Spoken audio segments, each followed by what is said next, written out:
네.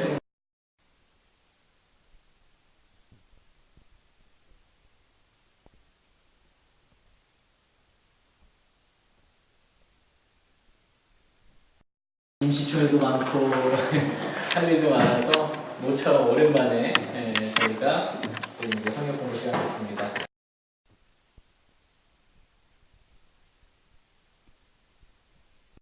21페이지에 보도록 하겠습니다.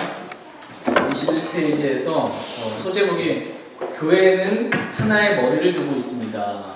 이겁니다. 교회는 하나의 머리를 두고 있습니다.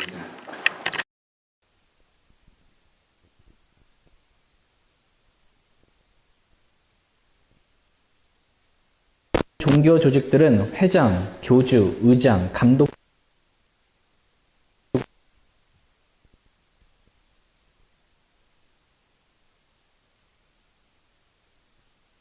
다른 종교 조직들의 머리와는 매우 다릅니다. 교회는 하나의 머리를 그 머리가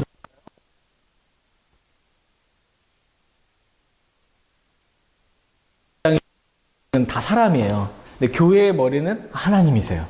완전히 다른 겁니다. 네, 완전히 다릅니다. 골로새서 1장 말씀 한번 보겠습니다. 골로새서 1장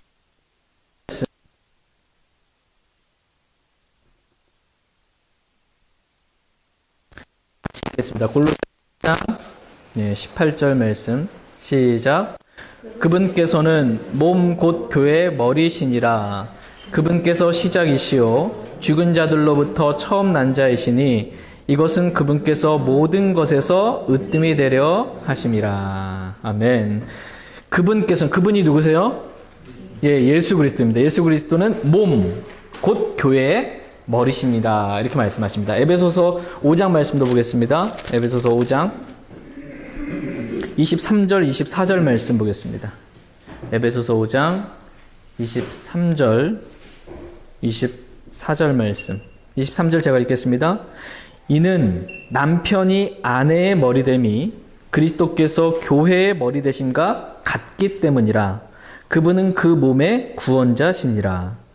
그러므로 교회가 그리스도께 복종하듯 아내들도 모든 일에서 자기 남편에게 복종할지니라. 예, 아멘. 네. 프린트볼로 돌아와서 A 한번 보시면 각 신약 성경 침례교의 머리는 누구이십니까? 답은 예수 그리스도이십니다. 예, 그리고 두 번째 B 보시면 각 교회는 그 머리 되신 분께 뭘 해야만 해요? 복종해야 합니다. 아멘. 네, 교회는 그리스도께 무조건 복종해야 됩니다. 말이 필요 없어요. 그리스도께서 말씀하시면 무조건 복종하는 게 몸인 교회가 해야 될 그러한 일입니다. 갈라디아서 3장 1절 말씀 보겠습니다. 이제 그리스도께 복종해야 되는데 그럼 어떻게 복종해야 되냐?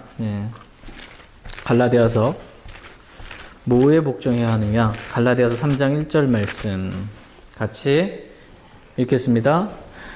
오 어리석도다 갈라디아 사람들아, 예수 그리스도께서 십자가에 못 박히신 것 같이 너희 가운데서 너희 눈앞에 분명하게 제시되었거늘 누가 너희를 깨어 너희가 진리에 순종하지 못하게 하더냐. 이 중요한 말씀은 진리에 순종하는 거예요. 진리에 순종하는 것. 갈라디아서 5장 7절도 보겠습니다. 머리이신 그리스도께 복종해야 되는데 그게 표현되는 게 진리에 순종하는 거다라는 겁니다. 갈라디아서 5장 7절 말씀 같이 읽겠습니다. 너희가 잘 달렸는데 누가 너희를 막아 너희가 진리에 순종하지 못하게 하더냐. 예. 프린트물로 와서 보시면 C 보시면 갈라디아 3장 또 5장 찾아보시고 교회는 어떤 방법으로 자신의 머리이신 분 그리스도께 복종해야 합니까? 진리의 말씀에 순종함으로 진리의 말씀에 순종한다라는 것입니다. 그냥 말씀대로 교회는 무조건 실행해야 된다라는 거예요. 교회의 머리이신 그리스도께서 주신 진리의 말씀, 이 진리의 성경 말씀 그대로 순종해야 된다는 겁니다. 그대로 실행을 해야 합니다. 말씀대로. 여기서 주의를 한번 보시면 예수 그리스도는 명목상의 그냥 머리가 아니라는 거예요. 그냥 교회 머리는 예수님이지 그냥 이렇게 하고 지나갈 문제가 아니라는 겁니다. 실제적으로 교회의 머리는 그리스도이십니다. 그리스도와 그분의 법에 복종하지 않는 교회는 상태가 지금 어떤 상태라는 거예요? 통치불능인 상태입니다. 한번 생각해 보세요. 머리가 있는데 머리는 생각하고 판단하고 의견을 제시하고 이렇게 하라고 몸에게 명령을 줍니다. 근데 몸이 안 움직여요. 그럼 이거 뭐예요? 상태가? 머리는 움직이라고 하는데 몸은 안 움직여. 전신마비가 온 거예요. 전신마비가 온 거예요, 이거. 정상적인 상태가 아니라는 겁니다, 지금. 교회의 머리신 그리스도께서 말씀 가운데 하라고 했는데 교회가 그렇게 실행을 안 한다. 또는 다르게 실행한다. 이거 발작이 오는 겁니다, 발작이. 근데 교회는 그렇게 되면 안 된다라는 겁니다. 머리신 그리스도께 무조건 복종해야 된다라는 것입니다. 어떤 교회도 법을 새로 만들어낼 수는 없습니다. 법은 오직 하나의 말씀이에요. 하나님 말씀대로 교회는 실행하면 됩니다. 교회는 법을 만드는 게 아니고 교회는 법에 순종하기만 하면 되는 겁니다. 그게 주님의 몸인 교회가 해야 될 일입니다. 여기서 보시면 살아계신 머리를 두고 있지 않는 교회는 죽은 교회다. 뇌사 상태 있죠. 이 죽은 거예요. 그러니까는 근데 우리의 머리이신 그리스도는 살아계세요, 안 살아계세요? 살아계세요. 우리가 살아있는 교회예요. 살아있는 교회이기 때문에 수많은 일들이 일어나게 되고, 살아있기 때문에 뭔가 반응이 있는 것입니다. 정상적이에요. 이제 교회의 직분에 대해서 한번 보겠습니다. 교회는 직분을 두고 있습니다. 빌립보서 1장 1절 말씀 보겠습니다.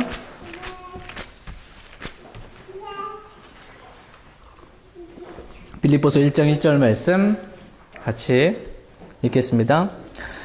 예수 그리스도의 종 바울과 디모데는 빌립보에서 그리스도 예수님 안에 있는 모든 성도들과 또 감독들과 집사들에게 편지하노니. 예. 지금 사도 바울이 지금 빌립보에 있는 교회에게 지금 편지를 하고 있어요. 근데 그 교회를 가리켜서 지금 뭐라고 표현하고 있습니까? 교회 구성원, 성도들과 감독들과 집사들. 교회는, 주님의 몸인 교회는 이렇게 구성되어 있다라는 것입니다. 그래서 22페이지 보시면 그 교회의 구성 요소들 1번 21페이지 먼저 보시면 교회의 두 가지 직분은 무엇입니까? 직분 두 가지 뭐예요? 예, 감독과 집사입니다. 감독과 집사. 주의할 점은 감독, 장로, 목사 이 용어는 다 그 신약 성경에서 상호 교환적으로 사용되고 있어요. 그러니까 서로 같은 직분을 의미하고 있는 것입니다. 감독, 장로, 목사가 다 같은 겁니다. 다 같다 이렇게 성경은 얘기하고요. 그러나 우리는 이 목자를 뜻하는 이 목사라는 용어를 사용하는 걸 더 선호해요. 감독, 우리한테 저보고 감독님 그러지 않잖아요. 장로님 이러지 않고 목사님 그러잖아요. 왜 목사를 더 선호하냐면 이게 오용되기 때문에 그래요. 장로님은 장로교에서 오용이 되니까 목사 있고 장로 있고 이렇게 돼서 오용이 되기 때문에, 남용이 되기 때문에 이런 말보다는 우리는 그냥 성경에 에베소서에 기록되어 있거든요. 목사라고, 패스트라고 정확하게 나와 있고 그 용어를 정확하게 저희는 더 사용하고 선호한다라는 것입니다. B번 보시면 디모데전서 3장 1절에서 13절 말씀을 보시면 교회 두 가지 직분의 자격 요건에 대해서 나와 있습니다. 디모데전서 3장 1절에서 13절 말씀 1절에서 13절 말씀 보겠습니다. 감독의 직무랑 집사의 직무에 대해서 자격 요건에 대해서 보겠습니다. 천천히 1절부터 제가 읽겠습니다. 같이 읽게 번갈아가면서 읽겠습니다. 남자가 감독의 직무를 사모하면 선한 일을 사모한다는 이 말은 참된 말이로다. 그러므로 감독은 반드시 책망받을 것이 없으며 한 아내의 남편이며 깨어 있으며 맑은 정신을 가지고 있으며 행실이 바르며 손님 대적하기를 힘쓰며 가르치는 재능이 있으며 자기를 술에 내주지 아니하며 구타하지 아니하며 더러운 이익을 탐내지 아니하며 오직 인내하며 말다툼하지 아니하며 탐욕을 부리지 아니하며 자기 집을 잘 다스려서 자기 자녀들을 모든 위엄으로 복종시키는 자라야 할 것이며 남자가 자기 집을 다스릴 줄 알지 못하면 어찌 하나님의 교회를 돌볼 수 있으리요. 초신자는 아니되나니 이것은 그가 교만으로 높아져서 마귀의 정죄에 빠지지 아니하게 하려 함이라. 또한 그는 반드시 밖에 있는 자들로부터 좋은 평판을 받아야 하리니 이것은 그가 비방과 마귀의 올무에 빠지지 아니하게 하려 함이라. 이와 같이 집사들도 반드시 신중하며 한 입으로 두말하지 아니하며 자기를 많은 술에 내주지 아니하며 더러운 이익을 탐내지 아니하며 순수한 양심 속에 믿음의 신비를 간직한 자라야 할지니라. 이 사람들도 먼저 시험해보고 그 뒤에 책망받을 것이 없는 것으로 드러나면 그들이 집사의 직무를 수행하게 할지니라.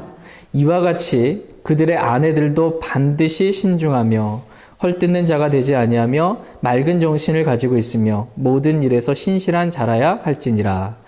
집사들은 한 아내의 남편이 되어 자기 자녀들과 자기 집을 잘 다스릴지니라. 집사의 직무를 잘 수행한 사람들은 자기를 위해 좋은 지위를 얻으며 또 그리스도 예수님 안에 있는 믿음에서 큰 담대함을 얻느니라. 아멘. 저희가 읽었던 이 말씀이 지금 이제 목사의 자격 요건, 집사의 자격 요건에 관련돼서 간략하게 정확하게 나와 있는 구절입니다. C를 보겠습니다. 우리 목사님은 이제 목양자라고 이렇게 돼 있죠. 양들을 목양하기 때문에 목양자라는 말도 이렇게 보통 쓰고요. 목사라는 말을 주로 씁니다. 우리 목사님은 1번서부터 5번까지는 이제 목사와 관련된 말씀이고요. 6번서부터 이제 그 뒤에까지는 성도들이 목사를 어떻게 이제 대해야 하는가 라는 말씀입니다. 그러니까 성경에는 두 가지가 다 나와 있어요. 목사는 이래야 된다라는 말씀이 하나 있고요. 그럼 성도들은 목사를 어떻게 대해야 하는가 라는 말씀이 또 있습니다. 그러니까는 목사는 목사에게 주신 말씀에 따라 자기 자신을 되돌아보고 이렇게 하면 됩니다. 그리고 성도는 성도에게 주신 말씀 있잖아요. 목사를 대할 때는 이렇게 해야 된다. 그 말씀에 따라 성도는 그렇게 하면 됩니다. 그런데 이게 서로가 바뀌어가지고 자기한테 주신 말씀은 안 하고, 이제 성도는 성도에게 주신 말씀대로 하지 않으면서, 목사님 왜 이런데 이 말씀대로 안 하세요? 이렇게 하고, 또 목사는 또 자기를 되돌아보지 못하고, 성도들이 이래야 된다라고 또 이렇게 하게 되면 어려움이 생깁니다. 남편과 아내의 어려움 중에 하나도 그거죠? 늘 남편은 아내에게 주신 모든 일에 복종하라는 말씀을 들이밀고, 아내는 죽기까지 살아가라는 말씀 이렇게 해서 각자에게 주신 말씀 하는데, 어쨌든 각자 자기에게 주신 그 말씀에 따라 순종하면 됩니다. 베드로전서 2장 25절 말씀 보겠습니다. 베드로전서 2장 25절 말씀. 베드로전서 2장 25절 말씀. 진짜 우리의 목자가 누군지 먼저 보겠습니다. 25절 같이 읽겠습니다. 너희가 전에는 기르는 양 같았으나 지금은 너희의 혼의 목자요 감독이신 분에게로 돌아왔느니라. 아멘. 지금은 너희 혼의 목자요 감독이신 분 누구세요? 예수 그리스도. 예수님이 목자라고 불리시고 감독이라고 불리세요. 보시고 베드로전서 5장 4절 말씀 같이 읽겠습니다. 베드로전서 5장 4절 같이 읽겠습니다. 그리하면 목자장께서 나타나실 때 너희가 사라지지 아니하는 영광의 관을 받으리라. 아멘. 프린트물로 돌아와서 1번에 보시면 누가 교회의 목자장이세요? 목자장. 예수님이 예수 그리스도께서 교회의 목자장입니다. 2번 한번 보시면 그 목사, 이 목양자라는 것은 목자를 의미해요. 그러니까 다 목양한다라는 것입니다. 양들을 먹이고 감독하는 일을 하기 때문에 목사라고도 한국말로 표현이 되고 목자라고도 이렇게 표현이 되기도 합니다. 베드로전서 5장 2절 말씀 같이 한번 읽겠습니다. 너희 가운데 있는 하나님의 양떼를 먹이고 감독하되 억지로 하지 말고 자진해서 하며 더러운 이익을 위해 하지 말고 오직 준비된 마음으로 하며. 사도행전 20장 28절도 보겠습니다. 사도행전 20장 28절.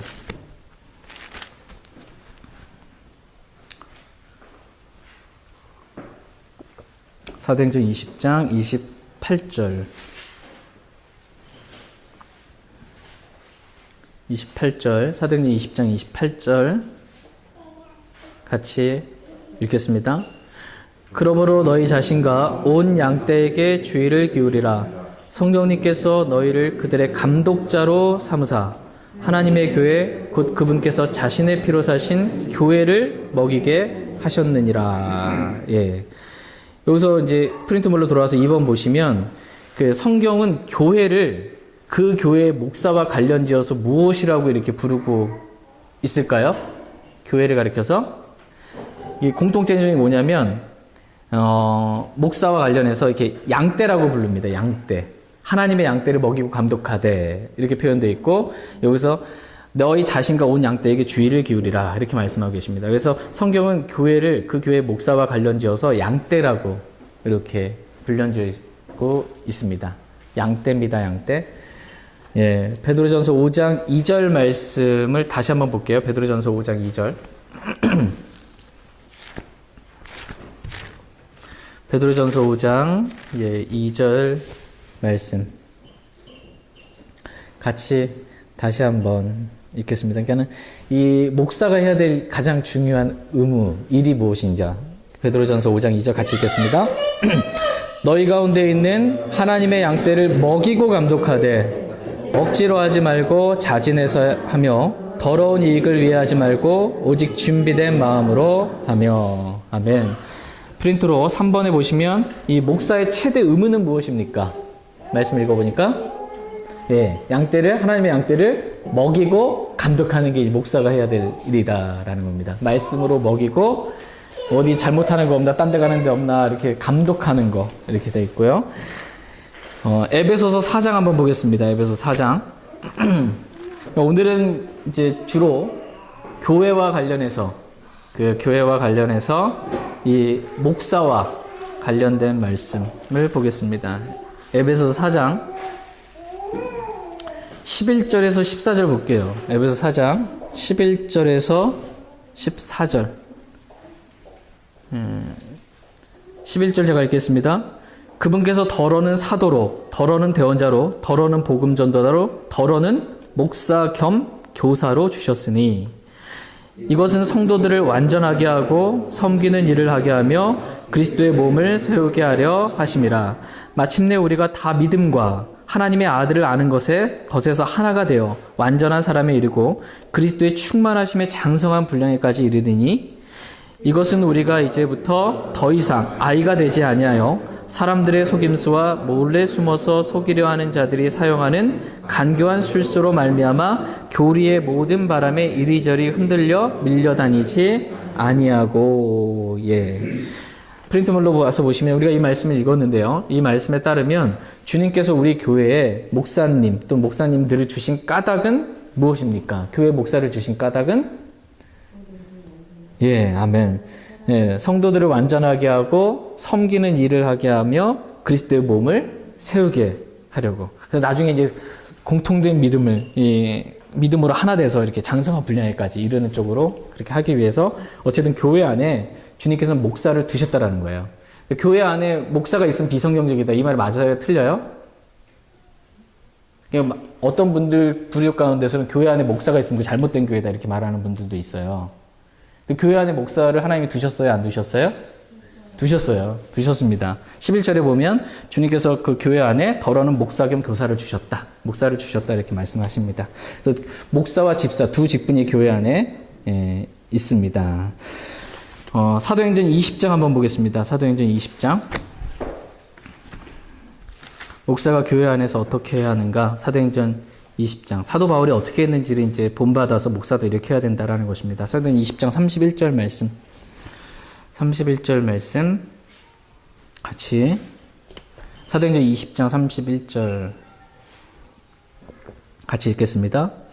그러므로 깨어서 내가 3년 동안 밤낮 쉬지 않고 눈물로 각 사람을 훈계하던 것을 기억하라. 그러니까 사도 바울이 이렇게 교회를 섬겼는데 이것을 이제 본받아서 목사들도 그렇게 해야 된다라는 것입니다. 그래서 양들을 보호하기 위해서 이렇게 첫 번째 목사는 영적으로 깨어 있어야 합니다. 깨어서 밤낮으로 쉬지 않고 밤낮 쉬지 않고 눈물로 각 사람을 뭐 하래요? 훈계하라고 이렇게 말씀하고 계십니다.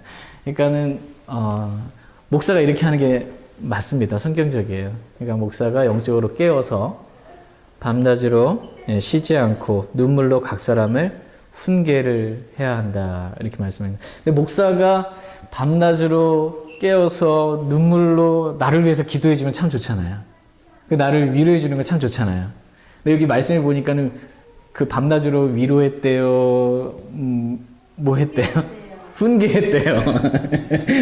이게 훈계했대요. 이게 경고하고 훈계하는 겁니다. 밤낮으로 목사가, 왜냐면 양떼잖아요. 이 양들은 뭐냐면 이사야서 53장 말씀처럼 우리는 다 양 같아서 길을 잃고 각각 자기 길로 갔거든. 양들이니까 다 각자 자기 길로 막 가는 거예요. 그러니까 이 목양자는 어떻게 해야 되는 거예요, 그러면? 그거 가면 안 된다고 훈계하는 일이 주로라는 겁니다. 원래 목자에 하는 일이 훈계인데, 오늘날 성도들은 훈계 좋아해요, 안 좋아해요? 안 좋아해요. 훈계할 거 싶으면 막 나가버려요. 막 더 멀리 도망가고, 나한테 지금 뭐라고 하려고 그러네 하고서 도망가 버립니다. 참, 그러니까 오늘날 목회사역이 쉽지 않은 부분 중에 하나가 이 부분입니다. 말씀대로 하고 싶어도 참 하기 쉽지 않은 게 이거예요. 왜냐면 양들이 나를 위해서 위로해 주는 거 좋아하고, 그 다음에 그 격려해 주는 거 좋아하고, 기도해 주는 건 좋아하지만, 훈계하려고 목사님이 오늘 찾아오셨다, 집에. 이러면 이제 싫어하는 겁니다. 참. 어쨌든 그렇습니다. 어쨌든 이런 일을 해야 하고요. 그 다음에 6번째서부터는 이제 그 입장이 좀 바뀌었습니다. 지금까지는 이제 제가 이제 주 타겟이었고요. 목사는 어때야 되는가. 이제는 성도들이 목사를 어떻게 대해야 하는가 또 라는 성경적인 진리를 보겠습니다. 히브리서 13장 7절. 제가 잘 못해서 죄송합니다. 네, 여기까지.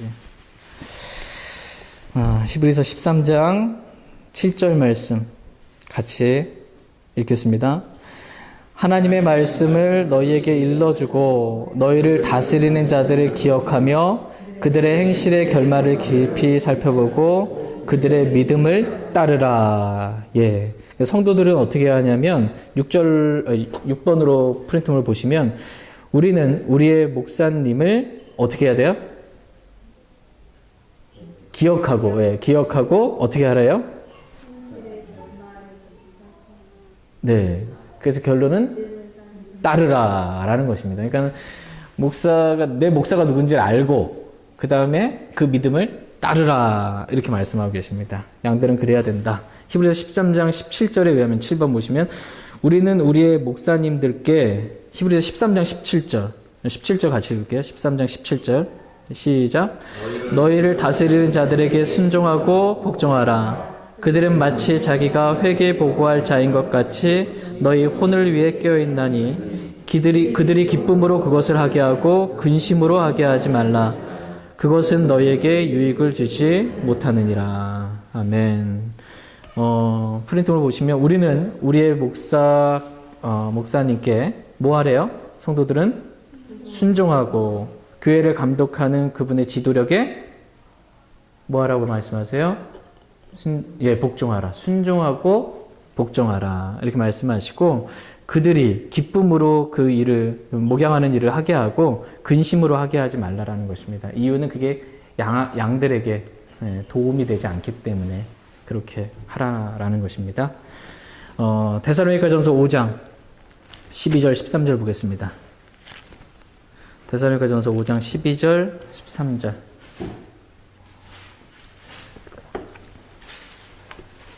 데살로니가전서 5장 12절 13절.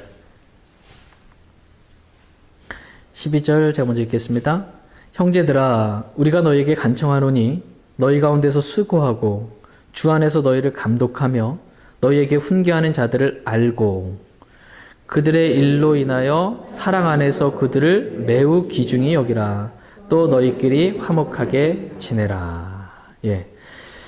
프린트물로 돌아와서 보시면 이 말씀에 의하면 우리는 주님 안에서 우리를 감독하는 목사님의 일로 인하여 그들을 어떻게 하래요? 매우 귀중히 여겨야 한다. 이렇게 말씀하고 계십니다. 새로 이제 김영호 목사님 오실 텐데 김영호 목사님을 매우 귀중히 그렇게 여기시면 됩니다. 또 너희끼리는 어떻게 하래요? 화목하라. 싸우지 말고 잘 좀 지내라는 겁니다. 이렇게. 자, 이제 23페이지 보겠습니다. 우리는 우리의 목사님을 어떻게 불러야 할까요? 목사님은 어떻게 불러야 돼요? 목사님 그냥 이렇게 하면 네, 그러니까 목사님을 이렇게 일반 그 제독교회, 그러니까 니골라 당과 니골라 이 교리와 니골라 행위를 하고 있는 이런 교회처럼 목사님 마치 막 이렇게 너 하지 말고 또 이제 무슨 목사가 막 이렇게 하면서 비방하고 경멸하지도 말라는 겁니다. 그냥 성경에 기록된 대로 목사는 목사님으로 마땅히 이 말씀에 의하면 귀중히 여기면서 존경하면서 그렇게 목사를 대하고 부르면 된다라는 것입니다. 같이 한번 프린트물 23페이지 한번 읽겠습니다. 많은 사람들이 같이 읽겠습니다. 많은 사람들이 대화 중에 목사님을 어떻게 불러야 할지를 잘 모르고 있습니다. 하나님께서 목사님을 위해 주신 다른 칭호는 없습니다. 목사님을 지존하신 성직자 또는 아버지라고 부르는 것은 옳지 않습니다. 예, 여기까지만 보시면 그 미국에서 이제 주로 목사님을 부를 때 이 레버랜드라고 이렇게 많이들 호칭을 불러요. 레버랜드, 지존하신 뭐 이렇게 표현하는데 이것은 시편 111편 9절에 따르면 예수님의 이름 가운데 하나예요. 예수님이 부를 때 지존하신 이름이 지존하신 분이시다 이렇게 부르거든요. 그러니까 목사를 레버랜드라고 이렇게 부르면 안 되는 거예요. 너무 높인다고 이렇게 하지 말라라는 겁니다. 또 아버지라고 목사를 부르면 돼요, 안 돼요? 안 됩니다. 오늘 설교가 했던 것처럼 아버지는 한 분 하나님 외에는 없어요. 아버지라 부르면 안 돼요. 제가 예전에 다녔던 교회에 그 목사님이 계신데 그 목사님이 이제 그 작년에 제가 한국 갔다 왔을 때 이제 부모님부터 설교 말씀 가운데 하나를 목사님이 그러셨다라고 하면서 얘기해 주는데 여러분의 아버지가 세 분이 계시다고. 목사가 강단에서 그랬대요. 설교 시간에 아버지가 세 분이 있다고. 여러분 낳아주신 아버지, 하나님 아버지, 내가 네 아버지다. 목사가 아버지다. 맞아요. 내가 진짜 완전히 진짜 이거 완전히 거짓입니다. 완전히. 로마 카톨릭은 그거 하고 있는 거고요. 로마 카톨릭에서 나왔다고 하는 이제 수많은 제독교회들이 그거 하고 있는 거예요. 이거 말이 안 되는 겁니다. 절대로 그럴 수가 없습니다. 완전히 비상식이에요. 프린트를 다시 한번 보시면 같이 그렇지만 여기서부터 같이 읽겠습니다. 그렇지만 우리는 아이들에게 부모님, 선생님, 경찰관 등과 같은 어떤 지위와 권위를 가진 이들에게 존경심을 담아 부르고 이름을 마구 부르지 않도록 가르칩니다. 마찬가지로 하나님께서 당신의 교회에서 당신 위에 두신 목사님께도 동일한 존경심을 보이는 것이 좋습니다. 위험 있는 자들을 경멸하지 말아야 한다라고 성경은 말씀하십니다. 예. 유다서 8절 한번 볼게요. 유다서. 네. 목사는 모든 위험으로 자기 자녀들을 잘 다스려야 된다고 그랬잖아요. 목사는 위험이 있는 자들이고요. 유다서 8절 보겠습니다. 네. 아멘. 네. 유다서 8절 같이 읽겠습니다. 또 그와 마찬가지로 이 추악한 꿈꾸는 자들도 육체를 더럽히고 통치권을 멸시하며 위험 있는 자들을 비방하는도다. 그러니까 위험 있는 자를 지금 비방하는데 지금 잘못됐다라고 지금 얘기하는 겁니다. 베드로후서 2장 10절 말씀도 보겠습니다. 베드로후서 2장 10절 말씀. 그러니까 성도들이 목사를 어떻게 대해야 하는가라는 거예요. 막 지존하신 이렇게 너무 높여도 안 되고 막 비방하고 경멸해도 안 된다는 것입니다. 베드로서 2장 10절 말씀 같이 읽겠습니다. 특별히 부정한 정욕에 빠져 육체를 따라 걸으며 행정권을 멸시하는 자들을 아시느니라. 그들은 염치가 없고 자기 뜻대로 행하며 두려운 줄도 모르고 위험 있는 자들을 비방하거니와.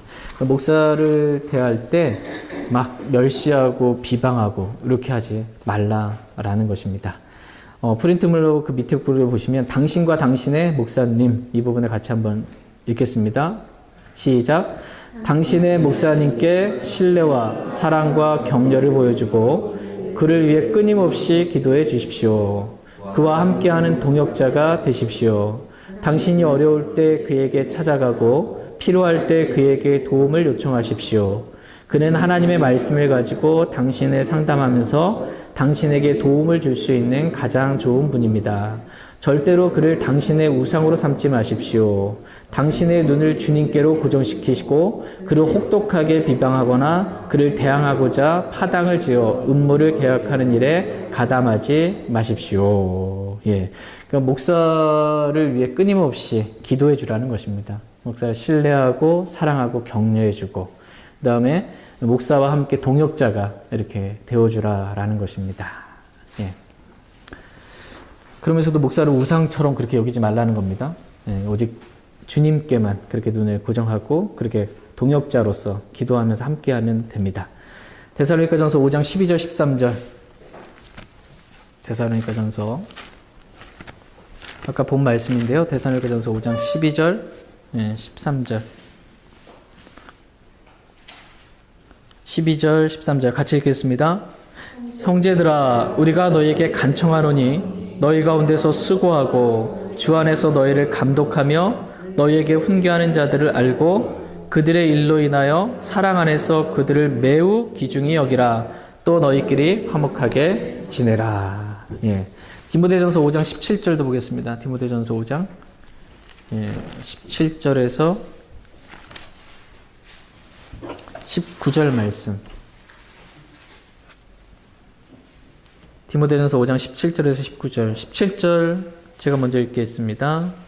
잘 다스리는 장로들을 두 배나 존경할 자로 여기되 특별히 말씀과 교리로 수고하는 자들에게 그리할지니라. 성경 기록이 이르기를 너는 곡식을 밟는 소의 입에 마개를 씌우지 말라 하고 또 일꾼이 자기 품삯을 받는 것이 합당하니라 하느니라. 장로에 대한 고발은 두세 증인 앞에서가 아니면 받지 말라. 예. 프린트물로 돌아와서 보시면 당신은 목사님의 아내에게도 존중과 감사의 태도를 가져야 합니다. 예, 그녀는 교회에서 아무런 직분이나 권위를 가지고 있지 않지만 남편의 사역에 있어 대단히 중요한 역할을 합니다. 그의 자녀들도 마찬가지입니다. 이렇게 그러니까는 성도들이 목사와 목사 아내 그다음에 그 가정을 어떻게 대해야 하는지에 대해서 성경은 이렇게 말씀해 주고 있다라는 것을 배우고 있습니다. 이제 교회 결의권에 대해서 한번 보도록 하겠습니다. 교회 결의권 여기까지 오늘 살펴보겠습니다. 교회는 결의권을 가지고 있습니다. 참된 신약 성경 침례 교회는 결코 법을 만들지 않습니다. 교회는 단지 말씀에 제시된 주님의 명령을 따를 뿐입니다. 그러나 때때로 교회가 이 원리에 부합하는 결의를 뭔가 결정을 해야 할 그럴 때가 있습니다. 많은 종교적인 단체들이 따르는 이 성직 계급 체제와는 달리 성경대로 믿는 침례 교회는 목사의 지도하에 온 회중이 하나님의 뜻을 어떻게 이행할지를 결정하는 회중교회의 정치로 정치라는 것을 실행하고 있습니다. 그러니까 보통 일반 교회에서는 어떻게 하고 있어요? 집사를 세우든 교회에 어떤 일을 하든 목사가 그냥 딱 정하고 그냥 따라와라. 그냥 이거잖아요. 근데 우리는 그렇게 안 한다라는 거예요. 예, 우리는 어떻게 한다라는 겁니까? 이 회중 정치라고 그래요. 회중 정치. 회중이 목사의 지도 하에 이렇게 회중이 이걸 결정한다라는 겁니다. 그래서 같이 순종해서 가는 것입니다. 회중 정치가 성경적이에요. 이렇게 사도행전 6장 한번 보겠습니다. 사도행전 6장.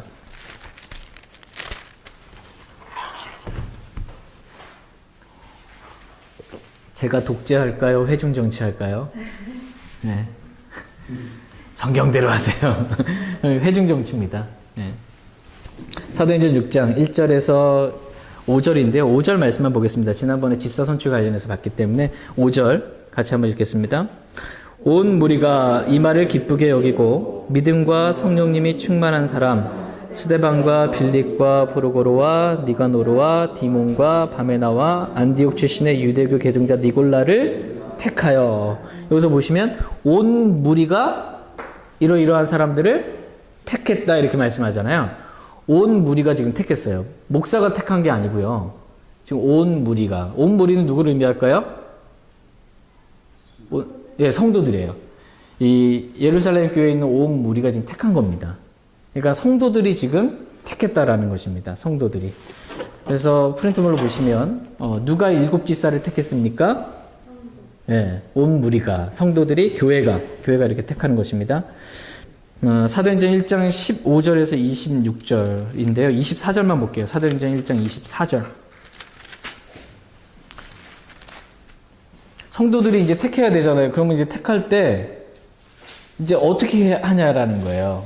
지금 현재에서는 투표하는 수밖에 없어요. 투표하는 수밖에. 서로 의견들이 다른데 그 의견이 모아지려면 투표하는데 투표하기 전에 교회가 해야 할 일. 그것은 사도행전 1장 24절 같이 읽겠습니다. 그들이 기도하며 이르되 모든 사람의 마음을 아시는 주여 주께서 이 두 사람 중에 누구를 택하였는지 보여주사. 온 교회가 택할 때 이제 투표로 이렇게 이제 택할 수밖에 없잖아요. 지금 현재는. 그래서 투표로 이렇게 택하게 될 때 뭘 했냐면 그들이 기도하며 이르되 그러니까는 기도하면서 주님의 뜻이 어딘지 묻고 그것을 온 무리가 교회가 이렇게 택하는 것이 이제 성경적으로 교회를 운영하는 방법, 회중 정치 이게 맞다라는 것입니다. 24페이지로 넘어와서 C 보겠습니다. 마태복음 18장 17절 보겠습니다. 마태복음 18장 17절. 성도들이 의견을 모아가지고서는 결정을 해야 되잖아요. 뭔가를 결의를 해야 되잖아요. 근데 성도들의 의견이 다 일치하지 않잖아요. 그러니까 어떻게 할 수밖에 없는 거예요, 지금은? 결정할 때?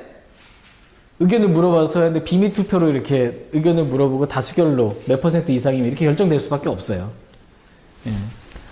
마태복음 18장 17절 말씀 18장 17절 같이 읽겠습니다. 만일 그가 그들의 말 듣기를 무시하거든 교회에 그것을 말하되 그가 교회의 말 듣기를 무시하거든 너는 그를 이교도나 세리같이 여기라. 예. 어떤 사람이 형제가 잘못하면 혼자 가서 얘기를 해요, 그 형제한테. 근데 말 안 들어요. 그러면 이제 두세 사람이 같이 가서 이제 그 형제한테 얘기를 해요. 근데 말을 또 안 들어요. 그럼 최종적으로 누구한테 지금 얘기하라는 거예요? 교회에게 말하라는 겁니다. 교회. 그러니까 최종 결정권자는 지금 교회가 가지고 있다라는 거예요. 최종 결정권은 교회가 가지고 있다. 그래서 C 보시면 마태복음 18장 17절에 의하면 영적인 문제에 있어서 가장 최고의 결의권은 지금 누가 갖고 있다라는 거예요? 교회라는 것입니다. 교회. 교회가 결정한다라는 것입니다. 교회가. 그래서 어떤 형제가 음행을 했어요. 그러면은 이제 징계위원회를 만드는 거예요. 징계위원회를 교회 안에서 결정해서 징계하는 것입니다. 교회의 결정에 따른다라는 것입니다. 뭐든지 교회 안에 일어나는 일은 교회의 결정에 따른다라는 거예요. 마태복음 18장 18절 말씀. 18장 18절 같이 읽겠습니다. 진실로 내가 너희에게 이르노니 무엇이든지 너희가 땅에서 묶으면 그것이 하늘에서 묶일 것이요 무엇이든지 너희가 땅에서 풀면 그것이 하늘에서도 풀리리라. 여기서 너희는 지금 교회를 의미합니다. 예, 너희가 땅에서 묶었어요. 결의를 했어요. 뭔가를 이렇게 하자라고 결의를 했어요. 그럼 그것이 땅에서 묶으면 하늘에서도 어떻게 된대요? 묶이고요. 땅에서 풀었어요. 그러면은 하늘에서도 그것이 푼다. 이거예요. 그러면 교회의 결정을 지금 하늘에 누가 계세요? 하나님이 계세요. 교회에 이렇게 우리 임시총회, 정기총회 때 이렇게 뭔가 결정을 하잖아요. 이것에 대해서 하늘에 계신 하나님께서 승인하신다는 거예요. 교회의 결정을 하나님도 따르신다라는 겁니다. 승인하신다. 이렇게 지금. 교회가 갖고 있는 게 참 중요합니다. 이렇게 지금 갑니다. 그래서 마태복음 18장 18절에 의하면 한 교회 회중의 결의, 회중이 모여서 이제 회의를 했고 결의를 했어요. 그것은 하늘에서 어디에서? 예, 하늘에서 비준된 것입니다. 하늘에서 승인된 일입니다. 라는 것입니다. 그러니까는 내 생각과 달라도 교회에서 그렇게 결정이 됐다 그러면 어떻게 된다는 거예요? 하나님도 그걸 인정하고 따른다라는 게 우리가 따라야 된다라는 겁니다. 그 일, 교회 결정에. 그러니까 잘 교회가 하나님의 말씀에 따라 올바르게 결정될 수 있도록 기도하면서 그렇게 결정을 이셔야 됩니다. 교회 가운데 그러니까 육신적인 성도들이 많아가지고 육신으로 막 하면 안 돼요. 주의해야 될 부분입니다. 그래서 무조건 다수결이 다 맞다라고는 할 수는 없어요. 육신적인 성도들이 다 떼거지로 이렇게 하게 되면은 말씀과 다르게 가니까 영적으로 잘 분별하면서 해야 될 필요가 있습니다. 여기까지 오늘 말씀을 살펴보겠습니다. 총 정리하면서 마지막으로 살펴보고 싶은 말씀 에베소 5장 30절입니다. 에베소 5장 30절 말씀 읽고 마치겠습니다. 이번 주 수요 기도회 때 봤던 말씀인데요. 에베소 5장 30절.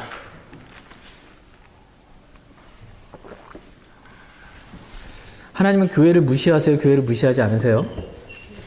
교회 절대로 무시하지 않습니다. 에베소 5장 30절 같이 읽겠습니다. 우리는 그분의 몸과 그분의 살과 그분의 뼈들에 속한 지체들이니라. 예. 교회의 머리는 누구세요? 교회의 머리는? 예, 예수 그리스도. 예, 교회의 머리는 예수 그리스도 하나님이니까 뭐. 그런데 교회의 머리는 예수 그리스도세요. 근데 예수 그리스도가 지금 어디 계세요? 하늘에 계세요. 그죠? 교회 머리는 하늘에 있어. 머리는 하늘에 있는데 교회는 그분의 몸이에요. 몸은 어디에 있어요, 지금? 땅에 있어요. 머리는 하늘에 있고 몸은 지금 땅에 있어요. 그럼 머리이신 그리스도께서 이 땅에서 뭔가 일을 하고 싶으시면 어떻게 일을 해야 돼요? 몸을 움직여서 일을 해야 되잖아요. 교회를 통해서 일하실 수밖에 없어요. 교회를 통해서 하나님이 일하시는 분이세요. 교회를 통해서 하나님께서 일하세요. 근데 이 교회가 주님의 몸이잖아요. 그러니까는 수요일 날도 한번 여쭤봤는데 누가 제 몸을 때렸어요. 그럼 누굴 때린 거예요? 저 때린 거예요. 누가 제 악수하자고 그래서 손을 악수 쫙 잡아서 내 팔을 꺾어 버렸어요. 그러면은 누구를 지금 해를 끼친 거예요? 저를 지금 해를 끼친 거잖아요. 사울이라는 사람이 예루살렘 교회를 박해했어요. 근데 예수님께서 뭐라고 말씀하셨어요? 사울아 사울아 어찌하여 너는 나를 핍박하느냐 이렇게 말씀하셨어요. 예루살렘 교회를 핍박한 것을 가리켜서 주님 자신을 핍박했다라고 지금 이렇게 말씀을 하시는 겁니다. 교회는 주님의 몸이에요. 함부로 대하면 안 됩니다. 교회는 함부로 대하고 비방할 수 없고요. 그다음에 이 교회를 구성하고 있는 형제 자매들 있잖아요. 여기 보니까 이 지체들은 그분의 몸과 그분의 살과 그분의 뼈들에 속한 지체라고 말해요. 이 지체에 대해서 뭐라고 말하면 이 지체를 비방하면 누구를 지금 비방하는 되는 거예요? 예수 그리스도를 비방하는 거예요. 이게 형제들에게 죄를 짓는 게 그리스도께 죄를 지었는데 이렇게 말씀하고 계세요. 그러니까는 서로 지체를 대할 때 함부로 대하면 안 되고요. 교회를 대할 때 함부로 대하면 안 됩니다. 주님 자신입니다. 네, 제가 기도하고 오늘 성경 공부 마치겠습니다.